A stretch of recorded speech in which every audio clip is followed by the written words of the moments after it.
sedimentação dessas estruturas participativas. Então, antigamente, era importante a participação das políticas públicas por pelo menos duas razões. A primeira delas era de que era o fluxo de informação. Então, o sujeito que participa dos conselhos, ele traz a informação que o gestor não tem desde onde ele está. Acontece que em muitos desses conselhos, os conselheiros não se renovam mais. Então, ele também perdeu o seu contato com a situação de origem, então ele não é mais portador de uma informação inovadora para a gestão.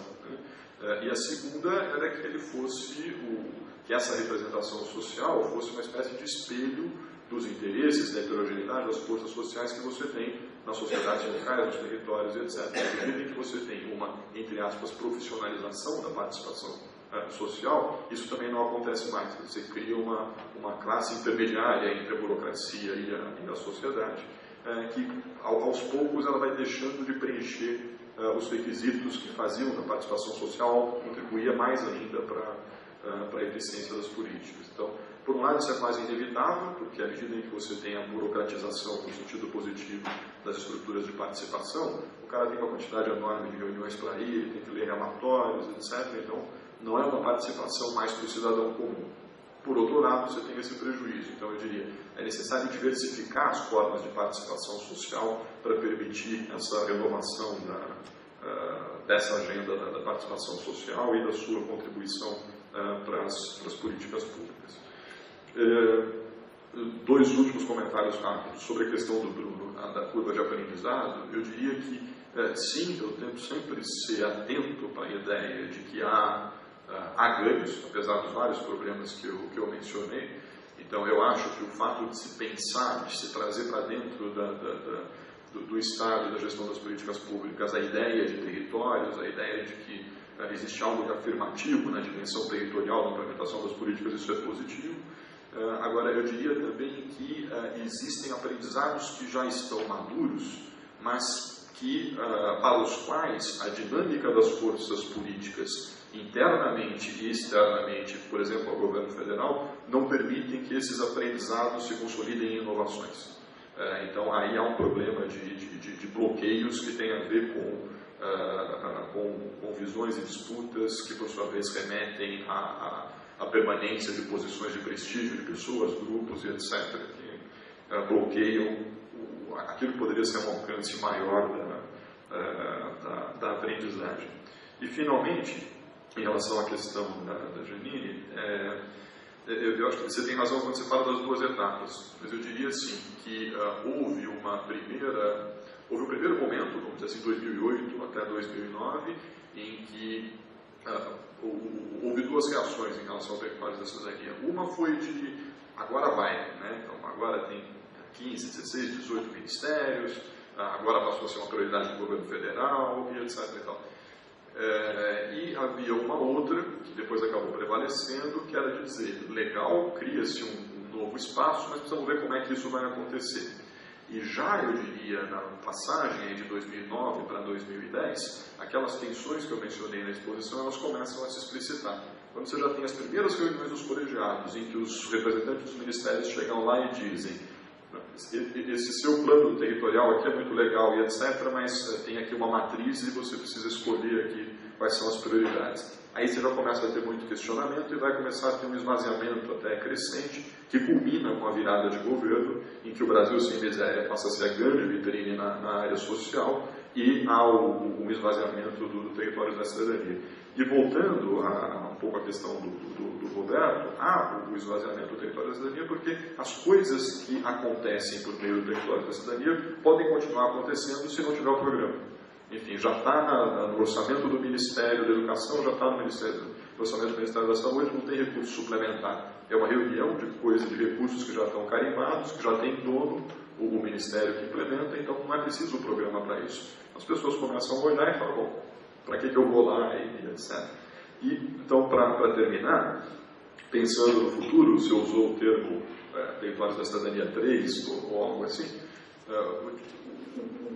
o grande problema é fugir da ditadura de curto prazo, num programa como Territórios da Cidadania. Então, o tipo de problema com o qual ele lida é crucial. E a convergência dele com programas como, por exemplo, o Brasil Sem Miséria, a sua vertente na inserção produtiva, por exemplo, é enorme. Quer dizer, você não vai resolver o problema da inserção produtiva com capacitação para as pessoas se o entorno onde estão essas pessoas não tiver capacidade de absorver. Não adianta você distribuir semente para os agricultores se eles não tiverem acesso a mercados, enfim. Então você tem uma série de complementos que dizem respeito a mudanças estruturais para que essa superação da pobreza extrema e da pobreza seja algo permanente, para que ela seja de fato uma coisa duradoura, que demanda um programa com as características do território da cidadania.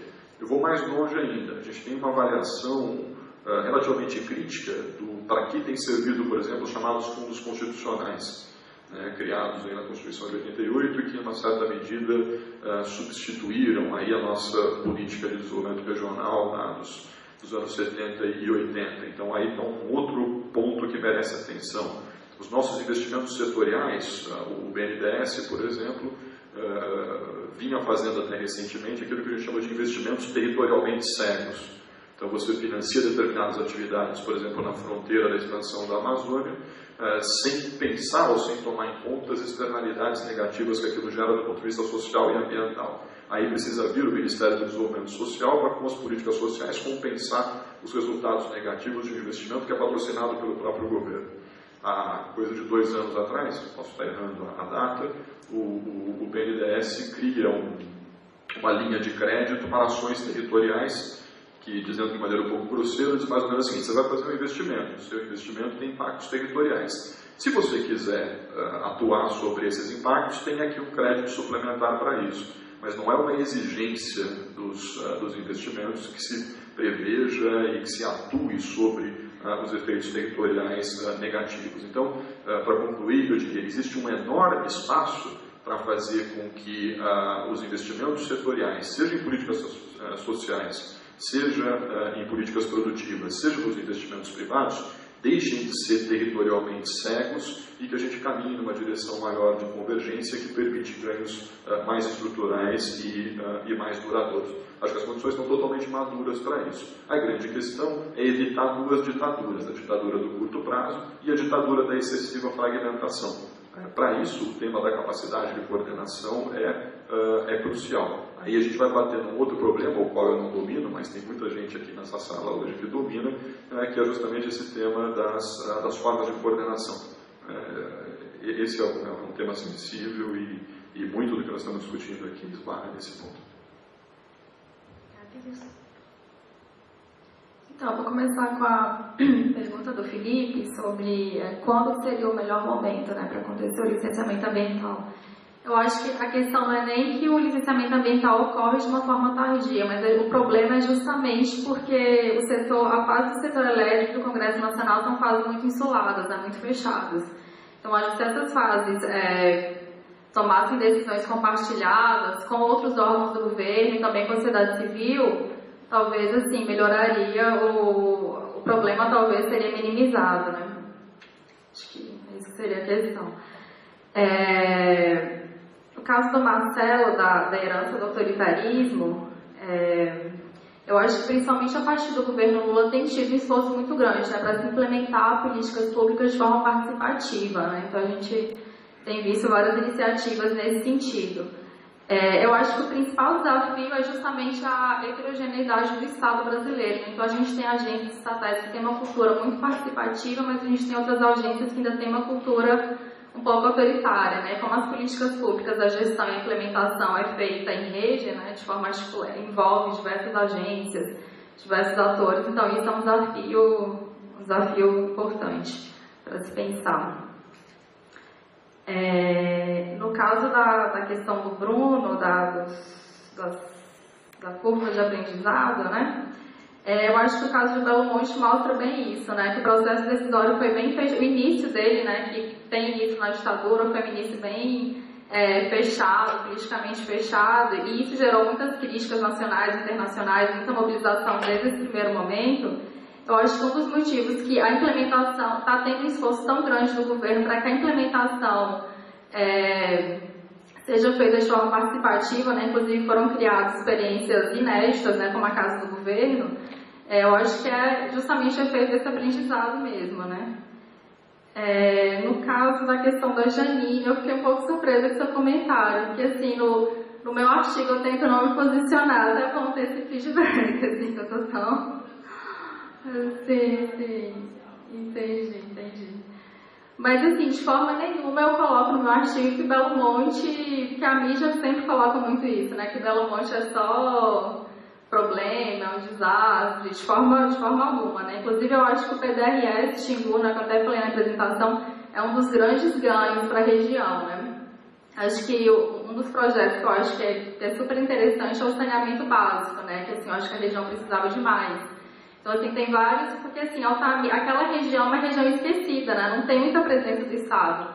Então eu acho que com o PDRS Xingu está sendo implementados projetos extremamente importantes que já deveriam ter sido implementados pelo Estado, né, anteriormente, mas que nunca foram implementados. Bom, vou tentar responder, Marcelo e Bruno, juntos, acho que tem muita conexão que vocês colocaram. Esse projeto de transposição, a proposta de transposição foi algo que mobilizou pessoalmente o presidente da República, né? Na minha exposição, talvez eu tivesse que separar dois momentos, que eu vou separar aqui agora só para a gente tentar responder melhor. Ou seja, você teve um primeiro momento em que o esforço foi vencer dissensos dentro do próprio governo. Então, quem que o presidente da República mobilizou? O vice-presidente da República colocou como coordenador desse processo, tá? Junto com a Casa Civil e a Secretaria-Geral da Presidência da República, por uma razão simples. Havia um conflito gigantesco entre o Ministério da Integração Nacional e o Ministério do Meio Ambiente. Se nós quisermos visualizar, havia um conflito gigantesco entre o Ciro Gomes e a Marina Silva. Ou seja, algo absolutamente simples de ser resolvido, não é? Então, enquanto isso não tivesse dirimido, não tivesse resolvido, minimamente consensuado, a discussão do projeto de transposição não poderia ir para o mundo, digamos assim, fora das estruturas governamentais. Então, o processo em si foi um processo cuja negociação ela foi absolutamente exaustiva desde o começo. O que, de certa forma, nesse processo tem mais digamos assim, um ganho democrático do que uma suposta herança autoritária, né? Onde que eu vou encontrar, e talvez fica até difícil dizer herança autoritária, não é? Talvez no processo de negociação. Aí já com os atores com capacidade de veto, né? Do ponto de vista político, qual era o principal ator com capacidade de veto? O PMDB.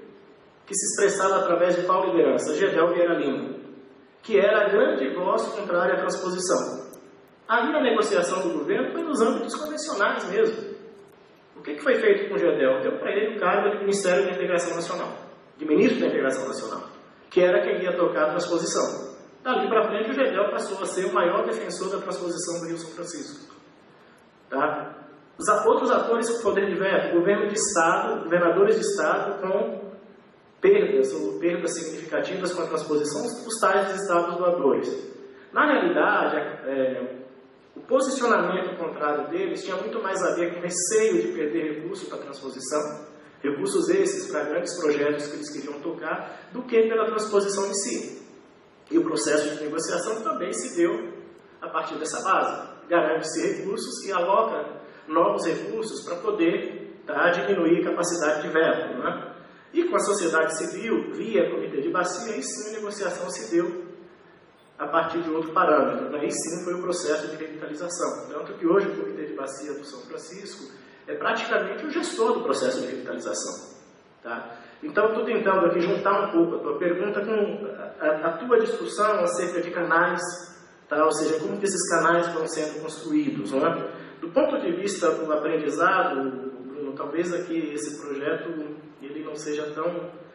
essa experiência não seja tão clara do ponto de vista de falar de tais e tais aprendizados. Mas no seminário de agosto, acho que foi agosto, né, Alexandre, lá no Império, o próprio pessoal do Ministério da Integração Nacional, eles relataram, assim, de maneira muito enfática, né, o quanto eles estão aprendendo com esse processo. Quer seja no diálogo com a sociedade civil, quer seja na interação com os órgãos de controle, tá? Sobretudo do ponto de vista de estrutura de gestão. Tá? Eu não saberia te dizer assim, muito mais do que isso, né? Janine, para mim a questão que você traz é muito cara. Por uma razão simples, eu sou baiano, Nasci quase na beira do Rio São Francisco e numa região absolutamente seca. Tá? O fato de eu estar aqui em São Paulo hoje tem a ver com isso também. Né?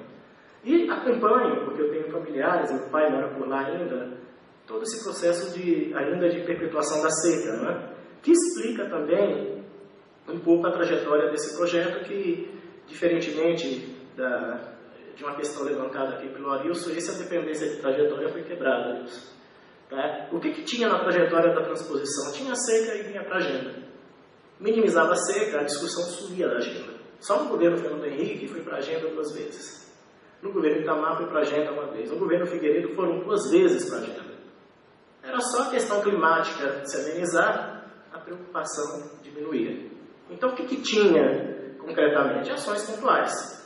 Programa de biocisternas, programas de convivência com a seca, frentes de trabalho, que não se lembra, né?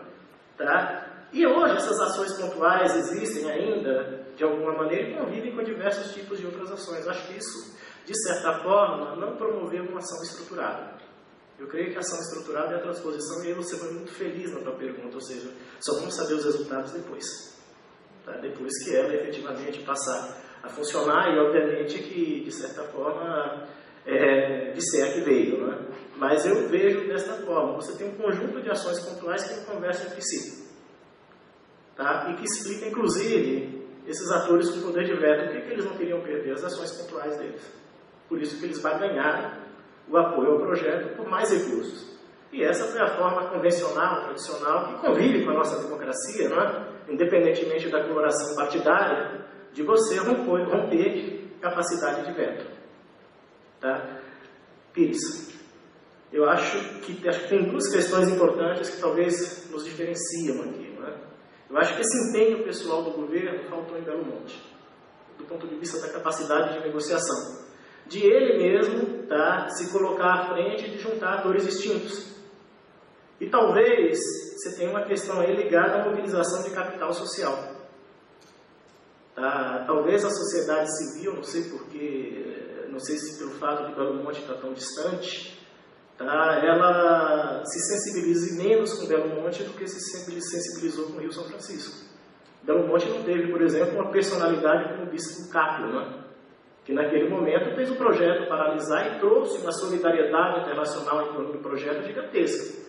Belo Monte tem questões parecidas com São Francisco, ou seja, ameaça de denúncia a organismos internacionais, tá, de mostrar desrespeito a direitos humanos, mas do ponto de vista da resposta, a resposta é diferente. Tá? Mas eu acho que são só impressões rasas que eu estou trazendo aqui. Eu acho que valeria a pena nós enfrentarmos melhor essa questão. Ela permanece como um grande desafio para a gente, do ponto de vista de entendimento. Tá? Acho que não faltou nada não. Tá? Acho que é isso. Obrigada, Marquinho. Bom, agora são exatamente meio-dia. Fomos pontuais, pelo menos no fim. A gente vai parar para o intervalo do almoço e na parte da tarde a gente retorna às 2h30 com a mesa sobre políticas sociais, discutindo o caso do Bolsa Família e do Brasil Sem Miséria. Muito obrigada e até depois do almoço.